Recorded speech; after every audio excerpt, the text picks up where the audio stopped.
Good morning, children. How are you? Welcome to your science class. Animal fibers. Part 3. We learned about processing of wool in last two classes. Now the other animal fiber that is called silk. Silk is produced by an insect called silkworm. The silk industry plays an important role in the economy of a country. So most of the farmers, they are rearing silkworms to get the silk fibers. So the rearing silkworms for obtaining silk is called sericulture. What is the name? Sericulture. What is meant by sericulture? The rearing of silkworms for obtaining silk fiber is called sericulture.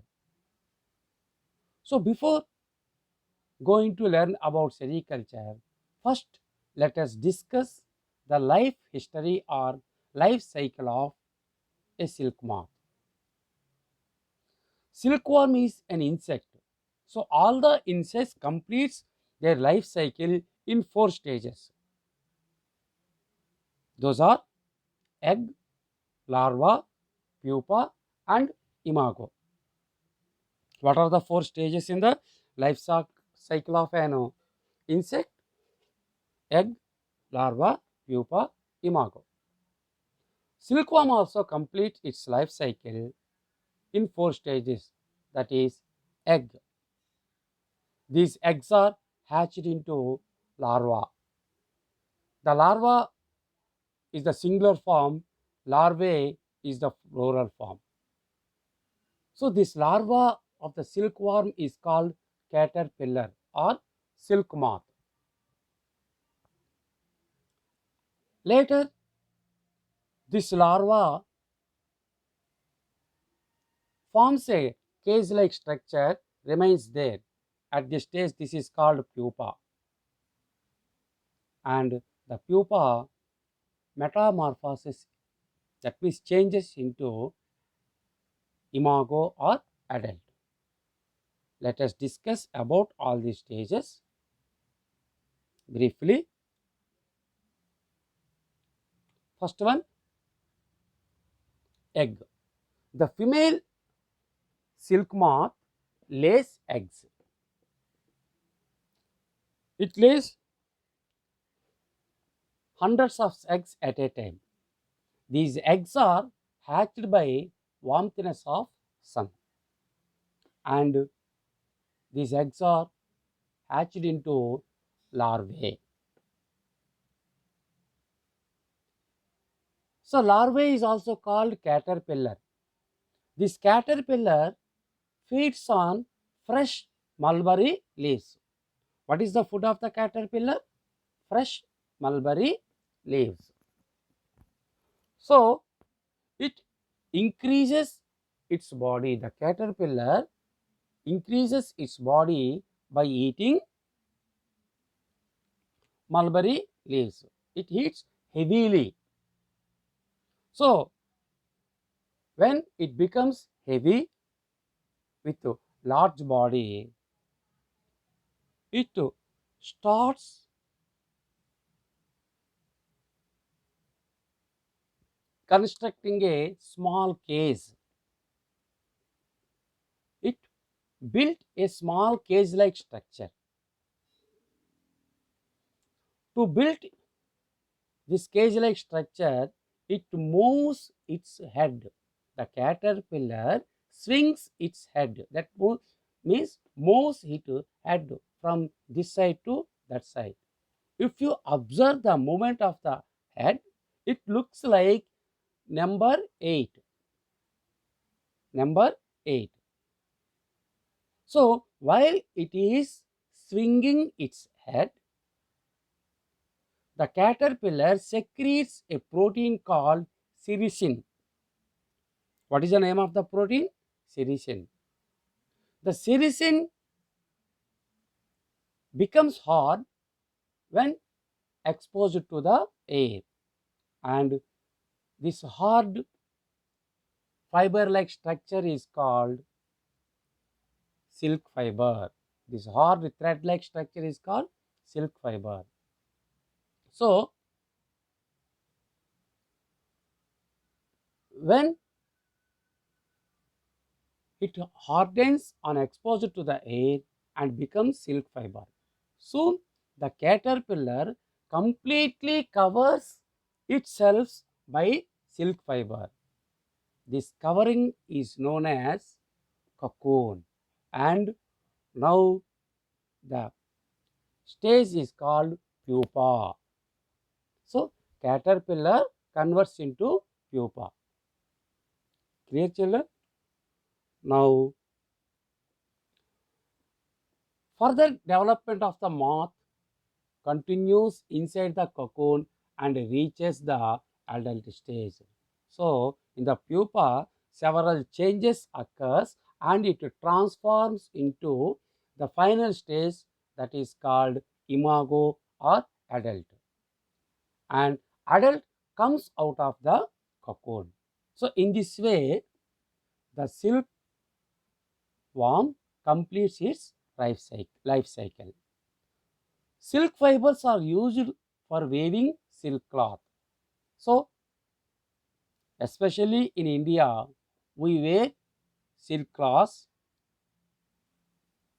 in different traditional functions. Silk, soft silk yarn is as strong as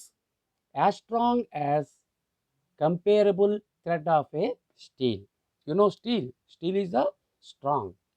We use steel wires in our houses.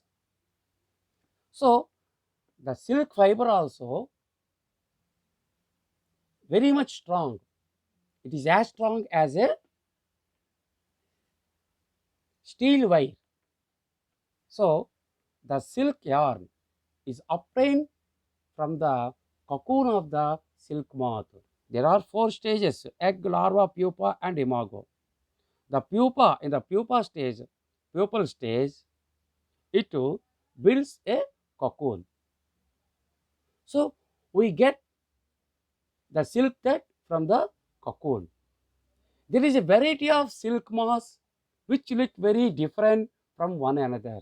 So in India, there are different kinds of silkworms.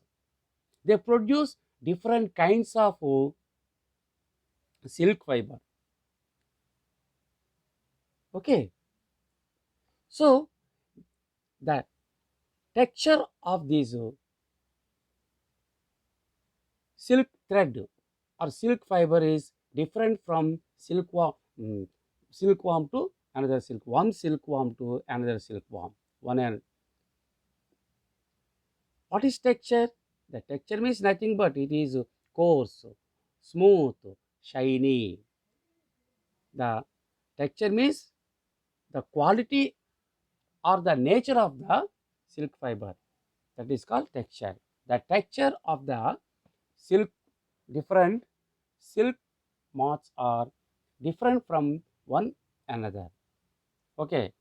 There are few kinds of different silkworms, that is tussar silk, moga silk, kosa silk, eri silk, and some other silk fibers we get in our India. Okay, here the most common silk moth is the mulberry silk moth. There are different types of silk fibers are there, but we get qualitative, most smooth silk fiber, that is mulberry silk fiber. The silk fiber from the cocoon of the moth is soft, lustrous, and elastic, and can be dyed in beautiful colors. Why the mulberry silk moth? Why the silk fiber of the mulberry silk moth is chosen? Because this silk moth is, this silk fiber is very soft, lustrous. Lustrous means shininess, shiny, and elastic, elasticity, and can be dyed in beautiful colors. Dyeing means adding different colors. So the silk fiber can absorb different colors.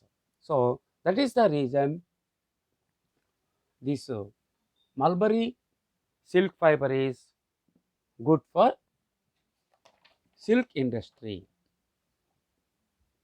Okay, children. Now coming to the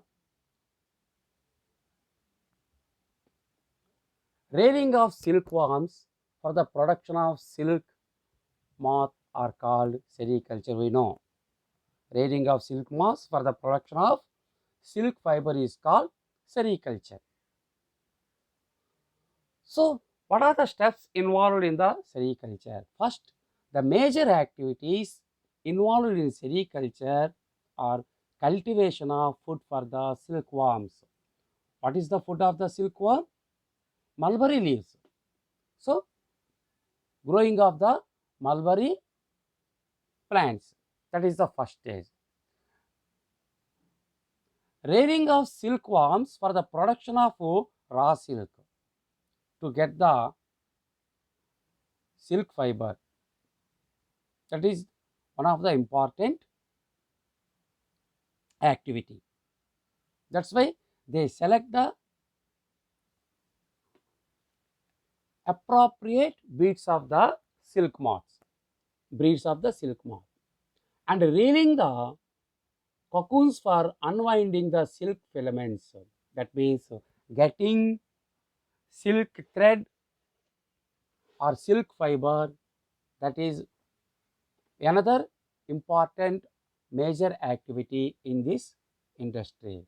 Next, final, that is twisting, dyeing, weaving, and finishing. These are the different activities.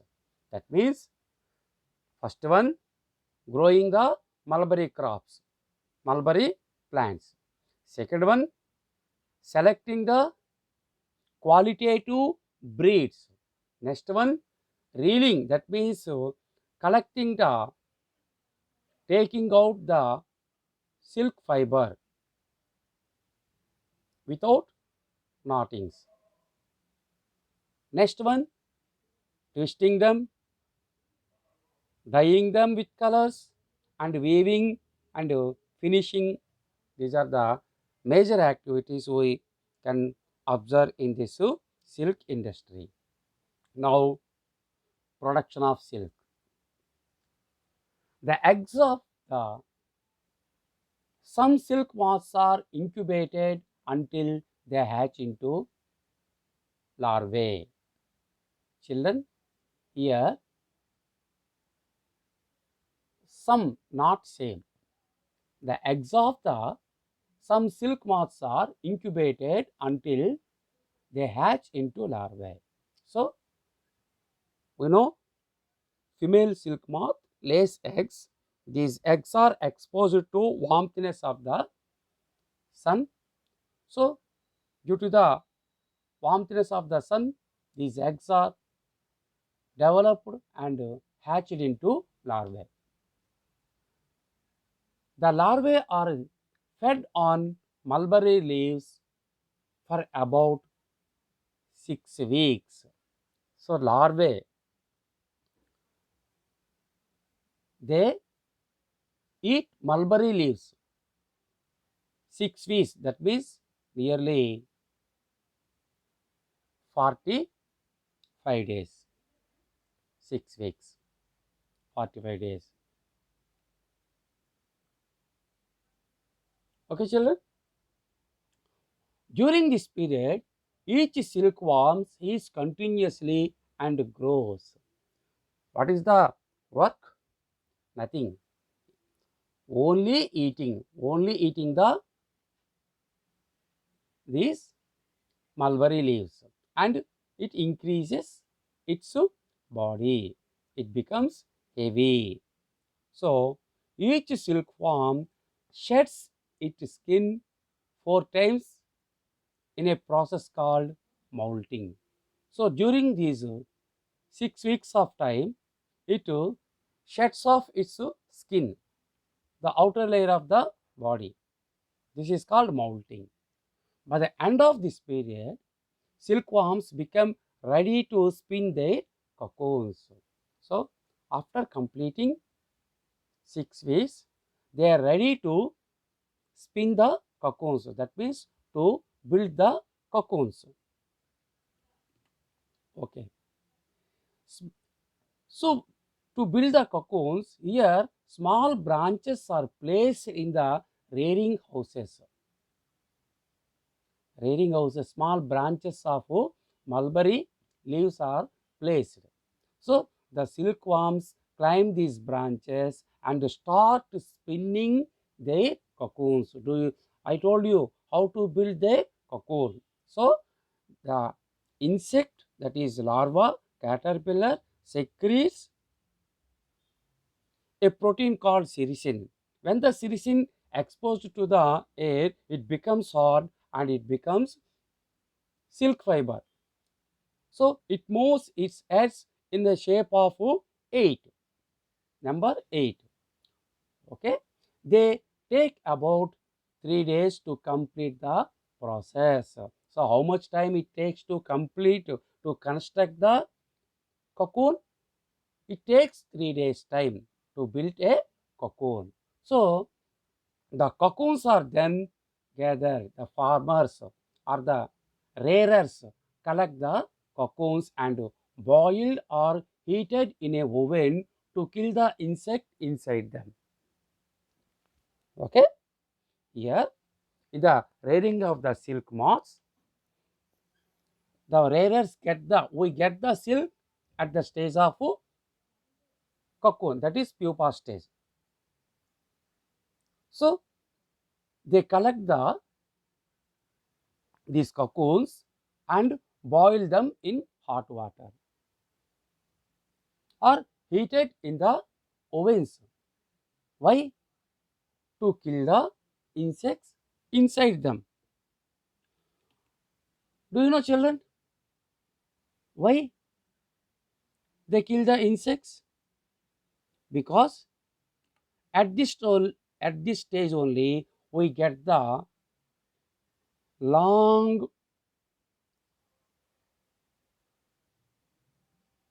silk fiber. When the pupa changes into adult, the adults moves inside the cocoon and it disturbs the weaving of, it disturbs the thread. Maybe the fiber break into pieces or knots are formed. It disturbs the woven cocoon. That's why before the adult stage, these cocoons are boiled in the water to kill the insect. Next stage, that is the filaments, that is called fiber, are obtained from the cocoons by a process known as reeling or filature. Reeling. The obtaining silk fiber from the cocoons is called reeling. It is done on special machines that unwind the thread of silk from the cocoons. So, without disturbing and without knots, the cocoon is unwind and the thread or filament is collected by using some machines. This is called reeling. Now, Silk fibers are then spun into silk thread. So fiber is collected from the cocoon. This is called reeling. This fiber is spun into the thread, that is yarn. So the thread is called raw silk. It is used for weaving cloth and can be dyed into various colors. The amount of silk in each cocoon is small, and about 5,500 silkworms are required to produce 1 kg of raw silk. See children, 5,005 silkworms, that is silk cocoons, are required to collect 1 kg of silk. Okay children, it is about the silk industry. Here also we can find some problems. Workers employed in the sericulture industry are affected by a number of diseases. What are these diseases? That is respiratory diseases such as asthma and bronchitis, not its boundaries, this is bronchitis. Bronchitis, BRONCHITIS, BRONCHITIS, bronchitis. These are the common diseases. The workers are exposed to foul smelling vapors while streaming and reeling the silk fibers. Here are few mistakes children, sorry. Here respiratory diseases such as asthma and bronchitis are the common diseases. The workers are exposed to foul smelling vapors while streaming and reeling the silk fibers. So the workers have to insert their unprotected hands in the cocoons. They use their bare hands without having gloves or other protected methods. This results in peeling of the skin. Skin is removed, which may lead to skin infections. These are the occupational diseases. Okay, children. Once again, here the workers in the silk industry suffer with asthma and bronchitis. Bronchitis. Okay, these diseases are caused due to the smelling small smell vapors while boiling the cocoons or reeling the silk fibers. They use their bare hands, bare arms in the cocoons. So it causes peeling of skin. It causes the skin diseases. Okay, children. Now let us move to next one. That is, today we have learnt silk fiber is obtained from the silk moth. Silk moth completes its life cycle in 4 stages. They are egg, larva, pupa, and imago. Farmers collect eggs and they incubate to hatch them into larvae. The larvae feed on the mulberry leaves and increase in size. Now it develops a cocoon around it with a protein secreted by its mouth. This stage is called pupa. Slowly it develops into an adult. Before this, the farmers boil the cocoons and collect the fiber from cocoon. This is called reeling. Then the fiber is spun into a long silk yarn and dyed with different colors. The employees suffer from the diseases like asthma, bronchitis, and skin infections. Okay, children. Now,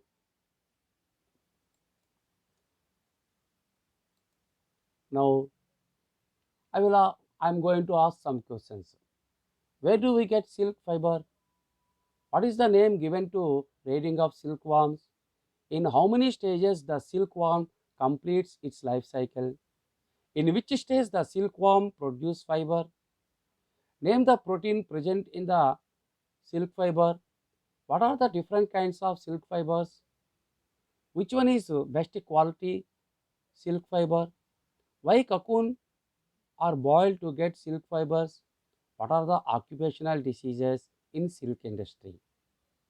Okay, children, there is a small story about discovery of silk. It is given in your textbook. So here one day the Empress of China, Xi Lung Chi, was observed small insects are moving on the mulberry leaves, and they were eating these leaves. Suddenly a cocoon fall in its teacup. She tried to take out the cocoon, but the cocoon slipped and a small thin thread attached to her finger, and she tried to take out. So she will find a long thread coming out of the cocoon. This gave an idea to start silk industry. So silk was first discovered in China. Later it spread throughout the world. Okay, children, thank you for listening. And also you read the textbook. After reading the textbook, you try to answer the worksheet. Thank you very much, children, for listening. Thank you very much, children, for listening.